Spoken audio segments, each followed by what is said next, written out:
All right, so 50 years ago, 1976, this 50 or 60-foot wooden canoe leaves Hawaii for Tahiti, like, I don't know, 2,500 miles away from each other. Right. 15 people on board, no navigation instruments at all. No GPS, no satellite, no radar, no radio, nothing. Okay? Just literally 15 guys in the open ocean.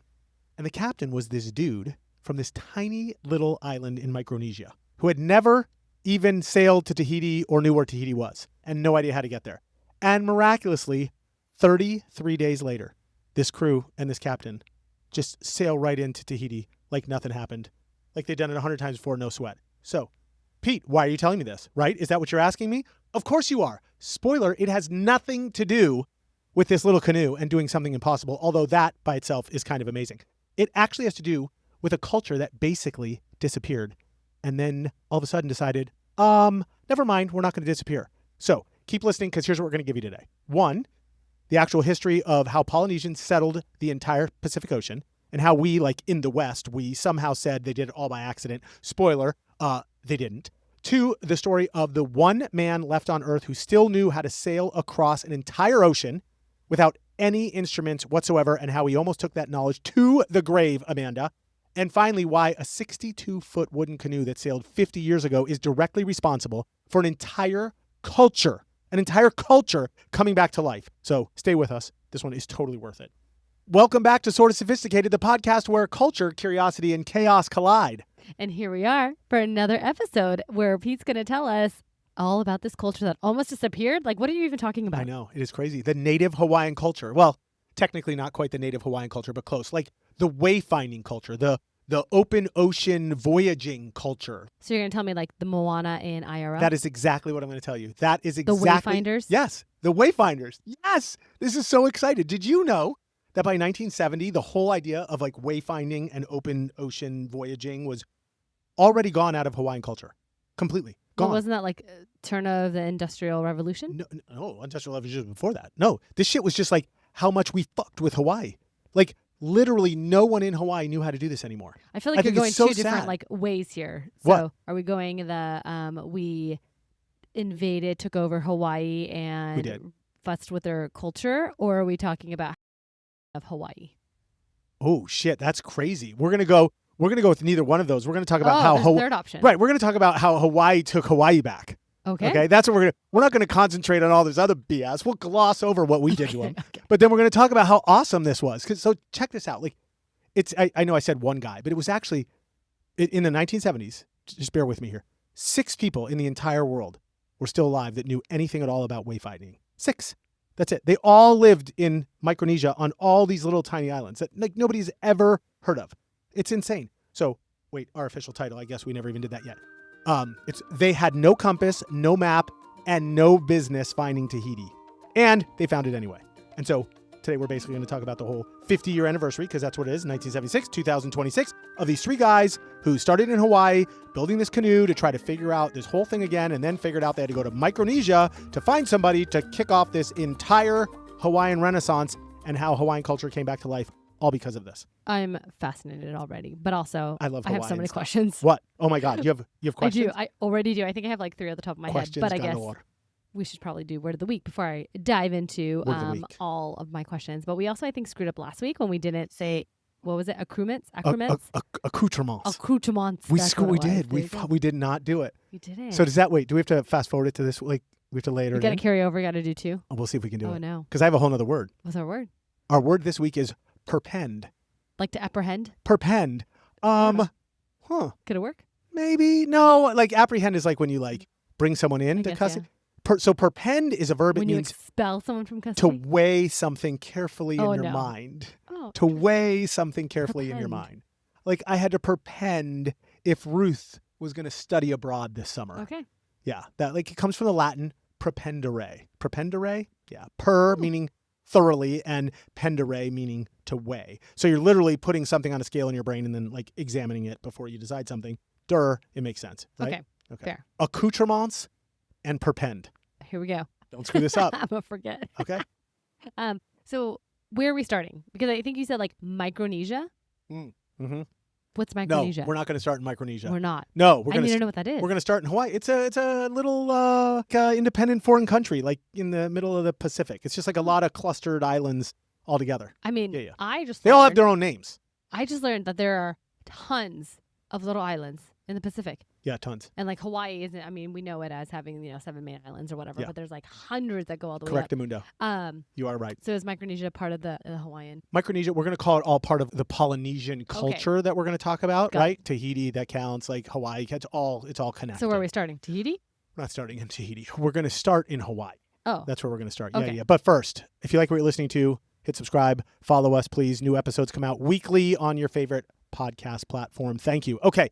So we're going to go back and understand what's going on in Hawaii in the 1970s. That's where we're going to pick up, okay? Because this whole idea that I told you of like native Hawaiian culture, that was extinct, like almost completely. I was not exaggerating. Think about it. Like I said, we'd gloss over this. 200 years of colonization by different countries. Then you had Christians go over there do all the missionary shit. And we're like, yeah, your religion sucks, so we just do ours. And then like 100 years or so later, America decides, yeah, we're going to annex it. And then it ultimately became a state, right? So like, they kind of were getting hosed. A lot of shit going on. So by 1970, you want to guess how many people in Hawaii still could speak fluent Hawaiian? I thought, spoiler, it's not a lot. You want to guess? I don't even know what the population would have been, so. Guess how many people still knew actually how to speak Hawaiian? 10,000. 2,000 people. Wow. That's what we were down to. And most of them were old people. It was going extinct. Like they were going extinct. It was like a big deal. Like not just their language. We stole everything. All their traditional ceremonies. Like everything. At one point, they couldn't even hula. Do you know that Christians outlawed hula? I mean, hula is a very sensual way of dancing. That's bullshit. Like, they couldn't even, in their own country. Okay, sorry, don't get me started. It's true. My point is, Hawaii was in trouble, and collectively, we did a lot of damage there. We could agree on that? Yes. That's still absolutely. Yes. Right. But I mean, if only 2,000 people were still speaking the native language, I guess it makes sense why wayfinders were kind of going. I mean, it's like why they couldn't wayfind? Well, no, but like, you have to think about how tradition and culture is passed down, how language is passed down. I mean, a lot of times, if you think back to villages, it is the women who are in the villages. They were the ones who, would tell the stories. Yes, in the community and continue down. So when that way of life changes, all of it changes. We broke the it. Intentionality, like that needs to be there, right, in order to continue those traditions, to be able to continue passing down wayfinding, all these things. Couldn't do it anymore. Right. So we have a part in that. Colonization. Absolutely. And Christian missionaries and the whole thing, we broke their system. So that oral tradition that you're talking about, they didn't know what to do with it anymore. So it just sort of sucked. People don't think about it. But if you go all the way back, the Polynesians, just general, like people of the Pacific Islands, right? They settled basically every island in the Pacific Ocean, one by one, like on their own, like Hawaii, Tahiti, New Zealand, Easter Island, all of them, right? The space is like massive. It's bigger than North America. Like, it's just in the ocean, but it's huge. And they did all of that by wayfinding. And by you have to like think about having to be in a canoe or... Right. I mean, obviously not. I mean, I don't even know how you go pee and poo, but like I don't even get how they do all this. But it's not a cruise ship. No. You know what I'm saying? Like, I think that's it's what not a luxury people need to at have a all. respect for is how they traveled. It's incredible. It's incredible. And like I said, we in the West, or like our Western historians or whatever, we basically thought they were making that up. Like we said, that's impossible. You got there by accident. Like you didn't really settle each one of these. You couldn't do it. You were just out on the ocean drifting and you just found islands. And so our culture, American culture and all Western culture has taught that that's a falsehood. And I mean, I'm making a little bit of a joke, but the whole idea of Moana and explaining it to kids that it wasn't an accident is like kind of a big deal. And we're going to talk about how this canoe and this voyage proved the intentionality of it all. Does that make sense? Yeah. But I have a question. Was it because of their like folklore and stories that were passed down that they knew where these islands were? Because if not, how did they come upon these islands? How did they know that it was there? Because in theory, you would say that they stumbled upon them, but they didn't, I'm assuming. I don't know. So yeah, I mean, obviously some of that's lost to history, but yes, of course, go all the way back to the first people to find the islands, right? At some point, nobody knew where they were. So yes, folklore works. After somebody goes, you come back, you tell them how to get there. That works. I get it. That's intentional. But before that, when the first person's going to go, it's incredible. Like, let me explain. Can I explain? Okay. Pacific Ocean, massive blue void. The moon, the tides, all these tiny little islands all over the place. I didn't realize how much the moon and the tide and the environment play a part in how this all works. So when you get near land, shit changes, like the currents and the wind patterns and the clouds and the birds and everything. So the Polynesians specifically, like the Wayfinder ones that were doing all this, spent their whole lives learning all this stuff from like grandma or grandpa, like you were saying, on how to figure out what was where. So like you could tell from the wind or the waves if there was a landmass in front of you up to 50 miles away. You couldn't see anything, but you knew that there was something. 'Cause things are changing. Right. Bingo. Yeah. So not accidental, but kind of accidental still, because I mean you have to. So sort until of, you right? Find this, right. So you like they could follow birds, right? Clouds cluster over land, so on and so forth. But my point is, researchers ran computer modeling simulations or whatever. I don't know, too sophisticated for me, to figure out random ocean drift patterns. And this is what blew my mind when I did all this research, because I was like, yeah, this is bullshit. I completely agree with you. It's all sort of on accident. No.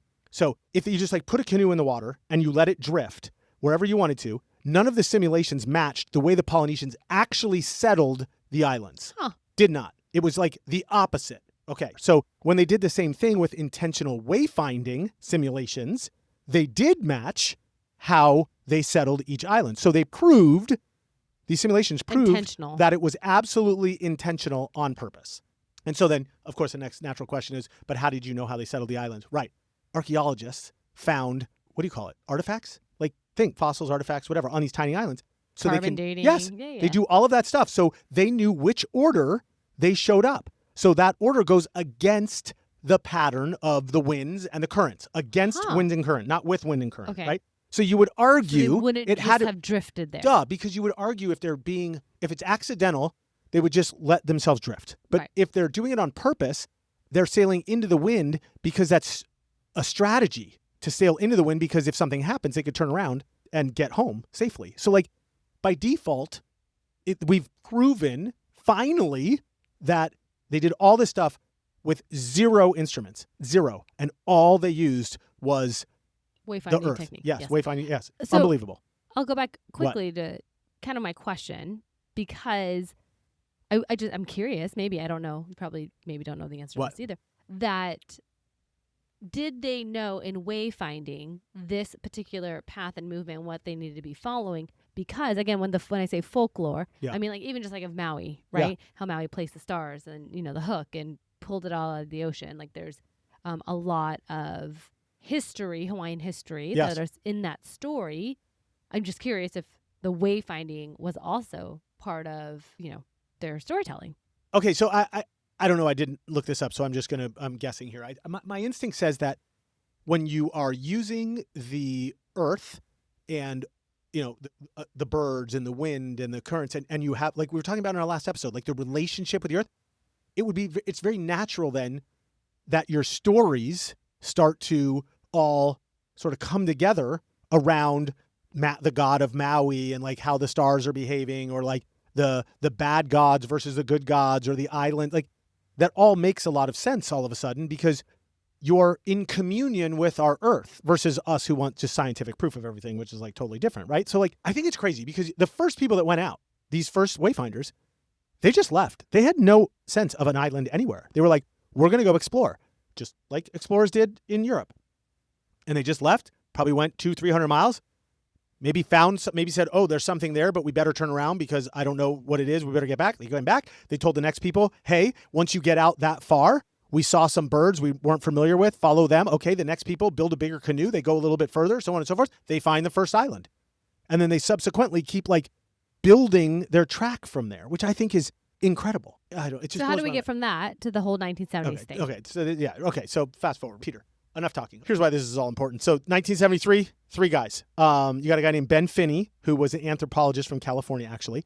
Tommy Holmes, a sailor. And then there's a Hawaiian artist named Herb Kawainu Kane. And they decided to start something called the Polynesian Voyaging Society. And their idea was to build this canoe, just like the ones they originally had, like back in the olden days, to get to the other islands, and try to sail it, like see if they could do it again 1,000 years later with no instruments, just wayfinding. Like they want to reconstruct wayfinding in Hawaii. You with me? Yes. So besides Herb, I'd assume he was Hawaiian or had Hawaiian ancestry. Roots. He had the roots. And then you have these other 2 guys. How do they like meet? Ben and how Jerry? do they come together? Like I don't. Because they all had a plan. A plan for what? They all cared. Like the one guy was an anthropologist, so he cared. The guy Tommy was a sailor. He cared, right? And then the other guy Herb was the native Hawaiian, but he was the artist. So like they had a common interest. They had known each other through whatever circles they ran in and said they want to do this. Funny thing about this whole thing is the Hawaiians were all kind of pissed off about it because it started as a shit show. They were like, really? Basically, one native Hawaiian and two white guys are going to come over here and try to redo this thing? Here we go again. White people trying to tell us. Right, that's like, kind of where my right, thought went. right. So their intention was pure because the whole idea was they wanted to figure out wayfinding again, but the Hawaiians were like, why are you figuring it out? Well, all I would say to that is at least somebody cared enough to try to do it, right? They weren't being dicks about it. Like that wasn't the plan. It was still a good idea. Okay. So they build this canoe, and Herb, he decides to name it Hokulea, which is Hawaiian for the star Arcturus. Don't ask me. I don't know how to look that up. It's way too sophisticated. It means happy star. Fun fact, Arcturus, this star, is known as the zenith star of the Hawaiian Islands, meaning it passes directly overhead when it's in the sky. So it was sort of a tribute to the whole wayfinding culture. That's why they named the canoe Hokulea, because when the sailors knew that Arcturus was straight above them, then they knew that they were in the same latitude as the Hawaiian Islands, and then they could just like sail home. So it's sort amazing. of it's like we're paying homage. Yeah. That was the whole idea. So they build Hokulea, and it's like 62 feet long. Like I said, double hulled canoe. Huge triangular sails, like literally just like Moana. I mean, literally built the same damn canoe. And they launch it in March of 1975 off the coast of Oahu. And out of nowhere, all these Hawaiians show up and start to support them because they realize whether we like this or not, whether these are white dudes or whatever, the Howleys, what do they call them? The Howleys, whatever. Kind of a big deal. So this kind of matters. But there was a problem because Tommy Holmes, although he was a sailor, he was not a wayfinder. Right, but you said somewhere that they had to find the one person Bingo. who was. Yes. Remember, no native Hawaiian knew how to do this shit. So what do? They go to Micronesia and they go find their navigator. How'd they know that he was there? Mm-hmm. So apparently there was some dude named David Lewis. He was like a doctor sailor guy from New Zealand who had years before been in the Pacific Ocean and going through those islands with some of these wayfinders. And he wrote a book about it in the 1960s and he called it We the Navigators. Okay. So fast forward, California guy Ben Finney found out about the book, tracked down David Lewis, and David Lewis said, hey, there's a guy on this island in Micronesia. Go find him. If he's still alive, he can help you. So Ben Finney took off. They go find this guy on an island called Sarawal in Micronesia, this little tiny island, mile long, 400 people on this island. They find this guy named Pius Maupiailug. His nickname was Mao. Like I said, only 6 people living. They found the one guy in one of these islands. Okay. So Mao was, of course, super interested in going because he thought wayfinding was lost to the world and he wanted to make sure that it wasn't. So he's like, let's go. I'm in. I've never been to Tahiti anyway. I have no idea how to get there, but why not? So they get in a boat and take him back to Hawaii and they start their trip and let it rip. Okay. So they're in Oahu. They've got their navigator. Everything's ready to go. And right before they leave, some Hawaiians were like, yeah, okay, dudes. How do you plan on finding Tahiti if you've never been there before? And no one's been there in 600 years, obviously, like this way, right? And he said, this is what Mao said, and I quote, this is why I like doing all my research shit. This is so cool. I trust the teachings of my ancestors. I am courageous because I have faith in the teaching of my ancestors. The concepts and my faith in my ancestors are what is going to take us there. It's amazing.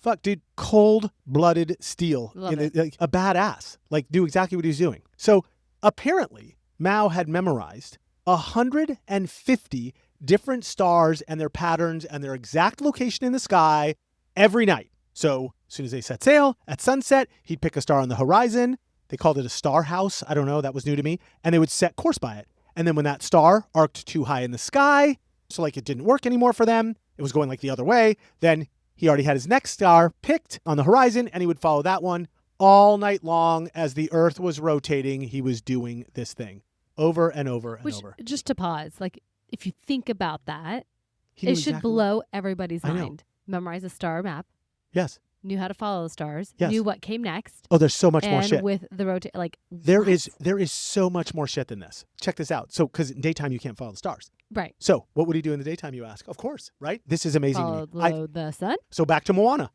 Remember how they dipped their hand in the water? Oh. Yeah. Okay. So by the feeling of the water, they would count time. This is incredible.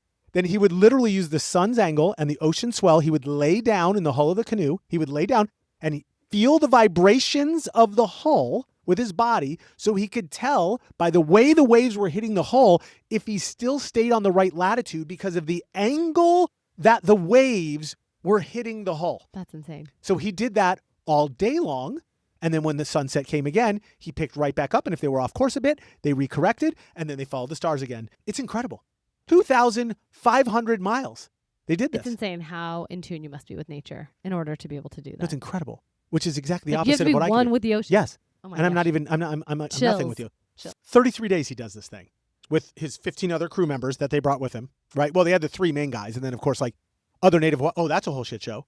I got to get into that in a second. Yes. Park that. Remind me later, please. They're just figuring this shit out. And 33 days later, They what do you made think? it. They made it. June 4th, 1976. The whole reason for this freaking episode and why we're doing this, they sail right into Papatee Harbor in Tahiti. Just like nothing happened. Did other people know that they were coming? Were they being tracked? What? Yeah, they're being tracked. Yeah, they're being tracked on cell phones. Totally. Yeah. In No. the 1970s, they didn't have cell phones. No, they had, but they had like, But they had like a yeah. So satellite. like, yeah, Tahiti and Hawaii knew each other. So I'm sure they were like, what I call it, the Voyaging Ocean Society. Like they knew what was going on. So there were people that cared and were checking in. But when they showed up, it wasn't like they had a plan. There was no like big ceremony or anything planned. So they just sort of rolled in. But because of how meaningful it was in Hawaii, that translated over to Tahiti, 17,000 people came out to watch them sail in. No ceremony planned. Just 17,000. Crazy. Over half of the entire island of Tahiti came to do it. Remember. How quickly word spreads, man. But think about it. Like, you're in Tahiti. You know there are 6 wayfinders left in the world. Not in Tahiti. Remember you were saying how, like, it gets passed down generation to generation. Tahiti had all of the elders that were still telling the stories to the younger generations about the names of their old wayfinders in Tahiti, the canoe names of. They had such a connection with this. And when they saw that somebody did it, I mean, imagine the emotion. I mean, they must have been breaking down crying that, like, even though this person wasn't from Tahiti, the fact that they just did it again and it like came back to life must have been incredible. It hadn't happened in 600 years. How many generations is that? That's a lot of generations. I just can't even imagine being there. Like I have chills right now just thinking about the fact that like that's how it all came rushing back to them. 17,000 people out there. That must have been incredible. If you think about it, it's so unreal. I think it's something that we miss in American culture, right? Is having this history and this connection to ancestry and To anything. This is why I love history. This is like, so Good. all we have is the East Coast. That's why I like to go to the East Coast. I mean, it's only 250 years old, but I love that because that's all I got.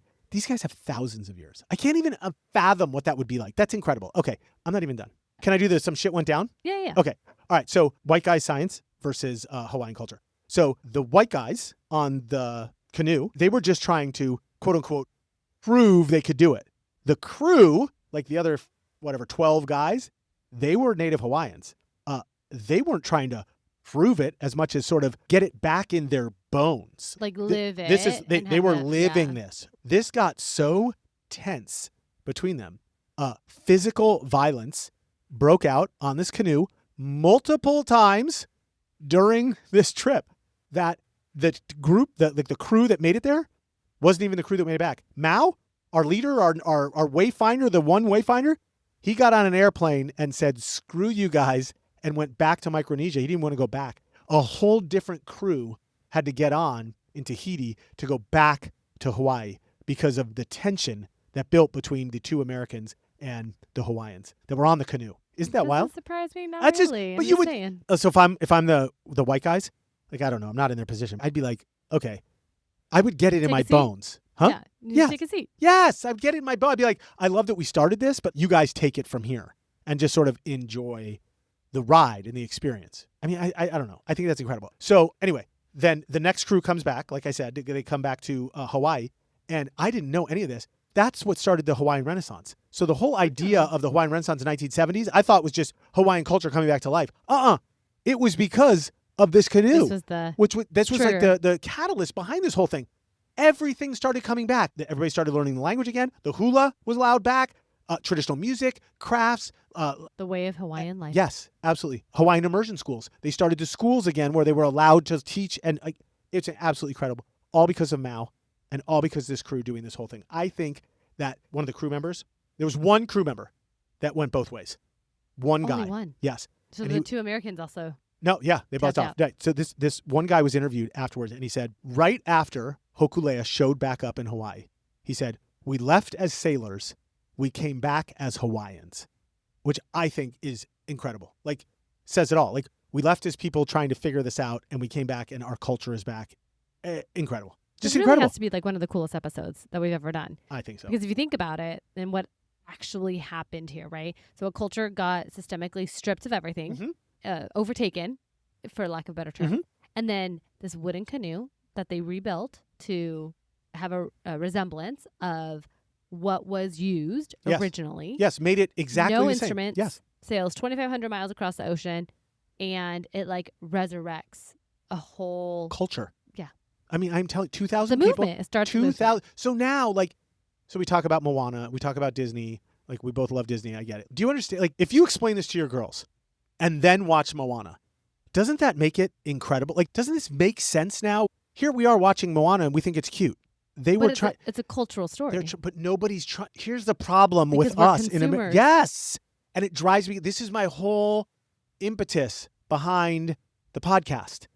I would have never have known this. I would have watched Moana. Moana 2 would have been, oh my God, that's cute. And here we are. They There's were more trying to to it. they were trying to tell a story. And we missed the story because I don't say we. I missed the story because I'm a white, entitled, privileged American and I didn't care. And now I care. And I think it's totally cool. And that's why I love sitting in my stupid chair doing all my research every week because I learned something new and it's fascinating. So there we go. I love it, and I applaud you for always wanting to learn something new. Thank and you. while we may not always get it right, and there may be other facts that we miss, This is true. we try. That's why we call it and sorta. I think that is something that everyone should do just in life. Because within cancel culture and everything that's happening, I do feel like sometimes people are too scared to learn or to step outside of their boundary or to Right. get out of their lane. But if we don't, then we miss out on history and other Yes. cultures, and sometimes we just fail to learn and like grow as people. Yes. So I'm going to argue. get messy. Yeah, get messy. It's I'm okay. going to argue not only scared, I would argue I am or was lazy. It's just easier to be like, oh, that's what they said. I'll follow that. And the more time I've had, I'm blessed to have time, the less lazy I'm becoming and want to actually care to learn something. Right. Which We need to stop whatever. being consumers, though. We do. I mean, No. I'm with Social you. media has ruined us for that. That's for sure. I'm with you. That's the reason why we have to do fun facts Well, because social media that's wants what fun. also brings Because people that's in. what people want. Here we are, right? Good segue. Okay, are we ready for fun Yes, facts? let's go. Okay, I got a few. I couldn't believe that there's fun facts about this, but I found. Oh, a I'm few. sure there are. Right. Come on now. But this is so random. I Okay. mean, all of it was a fun fact. Yeah. No, these are good though. These are good. Number one. Okay, the navigator Mao. Remember? Yes, Okay, yeah. He was nicknamed Mao because remember his real name was Pius. By his friends, it actually meant turtle in Sarawalese, which, if you think about it, was perfect for him because turtles swim all over the ocean and get back to their birth beach. Did you know they go back to their birth beach? I did not know that. Okay, I didn't know this either. So, turtles are born on a beach. Sea turtles. Yeah. They crawl into the ocean. Yep. They spend 100 years swimming across the ocean, Yep. everywhere. And then when it's time to reproduce, they return to the exact beach they were born. All of them do this, not the general area. It's crazy. The exact beach. Scientists call it magnetoreception. Every beach on Earth has a slightly unique magnetic signature. Amanda, this is insane, based on its latitude and longitude. And sea turtles essentially have that magnetic signature of their birth beach imprinted in their brain when they hatch, like a GPS I coordinate. mean, there's something to be said. I've heard this more and more about just the frequency of the earth Yeah, and it's okay. how if you were in tune with Oh my nature, God, I have to change would my have whole. I have to change my whole a life. better perspective. I have of to all change my this whole life. and understanding. That was like fun fact, super. And blew your galore. mind. Okay. All right. Number 2, we just talked about the whole 1976 voyage, 50-year anniversary. It's amazing. Thank you. Welcome back, Hawaiian Renaissance. But did you know there was a second voyage attempted in 1978, 2 years later? Why? Yes. It went terrible. Terrible. I don't know. Somebody wanted to do it, right? Okay. So the Hokulea, the same boat, they used it, right?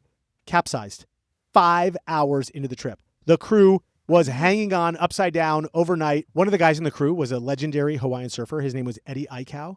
He volunteered to paddle his surfboard once they were capsized 12 miles to the nearest island. Okay? He died. Never heard from again.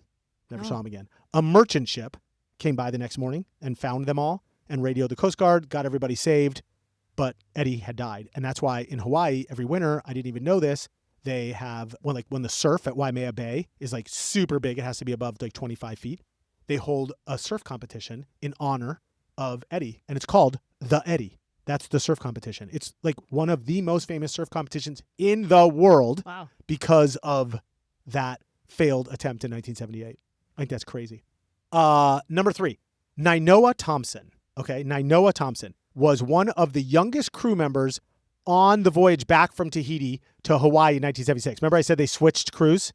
Yeah. So it was this young kid named Nainoa Thompson. And he was so obsessed with wayfinding because he didn't get to travel with Mao, but he was so obsessed with it because he came back that he went to Sadawal, found Mao, and started studying under him for like years.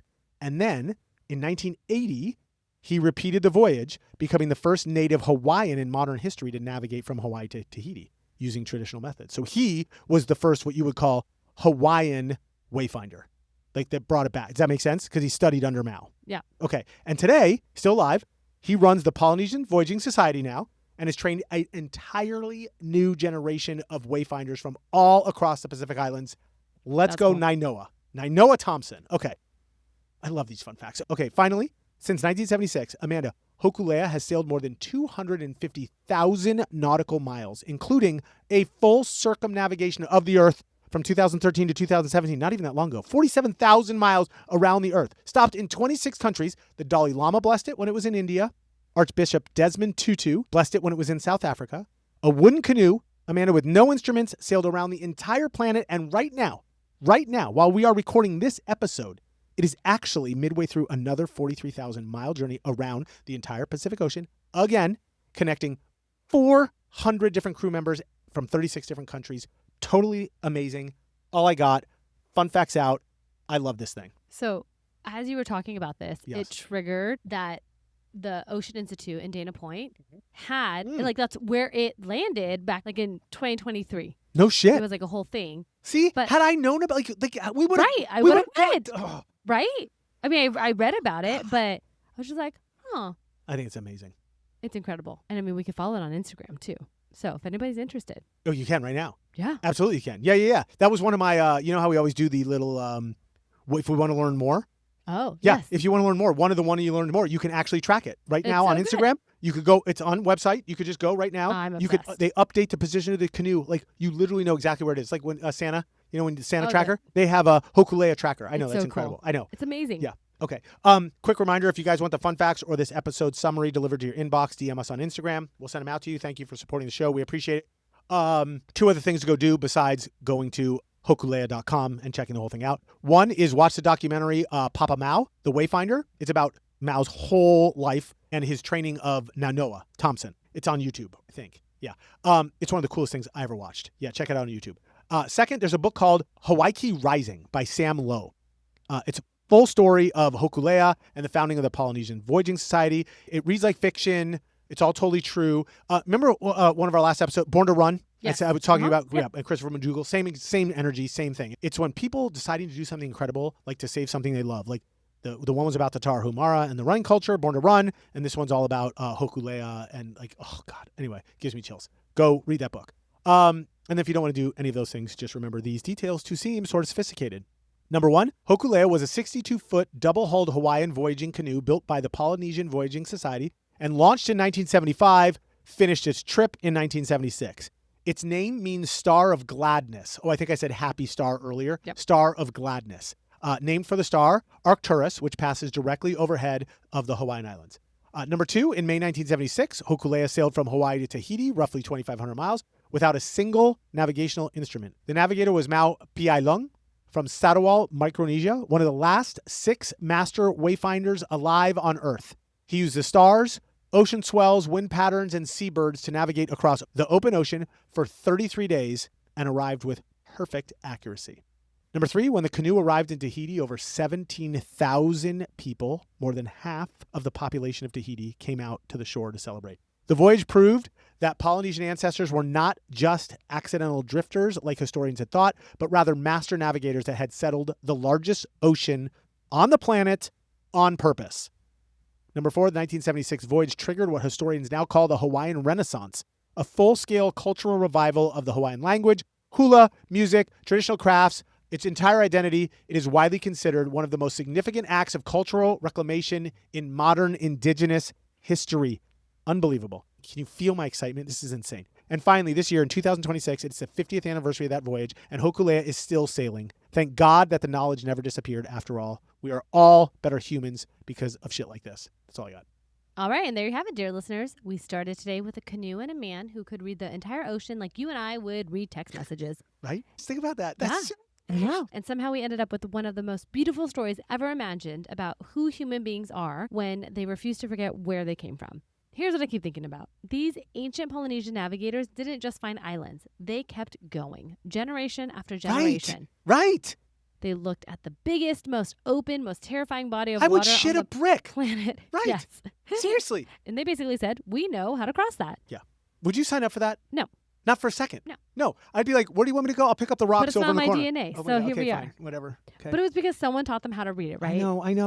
I can't believe that knowledge was almost lost forever. And here we are, that one little canoe that sailed into a harbor and reminded entire people who they were. I mean, it absolutely gives the chills to anyone if you Totally. think about it even for a second. Totally. If this episode moved you like it moved me, hit subscribe, leave us a review, and share it with someone who thinks they don't know how to find their way. Because apparently you don't need a map. You just need to know how to read the stars. Amen, sister. Preach. So until next time, stay curious, stay on course, and remember, the ocean doesn't care where you came from. It only cares where you're going.